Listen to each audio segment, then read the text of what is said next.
చైనాలో కార్ చిచ్చు బీభత్సం సృష్టిస్తుంది. చైనాలోని ఉత్తర షాంగ్జీ ప్రావిన్స్ లాంచింగ్లోని కౌంటీలో కార్ చిచ్చు చెలరేగింది. ఈ కార్ చిచ్చుకు అడవి దహించుకుపోతుంది. అటు వందలాది ఇళ్లు కాలి బూడిదవుతున్నాయి. అప్రమత్తమైన అధికారులు కార్ చిచ్చుకు సమీపంలో నివసిస్తున్న వారిని ఇతర ప్రాంతాలకు తరలిస్తున్నారు. అటు మంటలు వేగంగా అంటుకుంటున్నాయి. మంటలను అదుపు చేసేందుకు 3000 మందికి పైగా సిబ్బందిని రంగంలోకి దించినట్లు అధికారులు వెల్లడించారు. గత శనివారం పొరుగున ఉన్న హుగువాన్ కౌంటీలో చెలరేగిన ఈ కార్చిచ్చు ఆదివారం బలమైన గాలుల కారణంగా లీక్వాన్ టౌన్షిప్ వరకు వ్యాప్తి చెందిందని స్థానిక అధికారులు వెల్లడించినట్లు అక్కడి మీడియా పేర్కొంది. పెద్ద ఎత్తున ఎగిసిపడుతున్న మంటల్ని అదుపు చేసేందుకు 5 హెలికాప్టర్లను రంగంలోకి దించారు.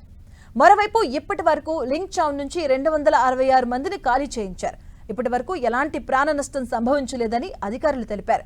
కార్చిచ్చును అదుపు చేసేందుకు పెద్ద ఎత్తున సహాయక చర్యలు కొనసాగుతున్నప్పటికీ బలమైన గాలులు వీయడం, సంక్లిష్టమైన భూభాగం, దట్టమైన మండే స్వభావం కలిగిన వృక్ష సంపద వంటివి సవాల్గా మారుతున్నాయని అధికారులు తెలిపారు.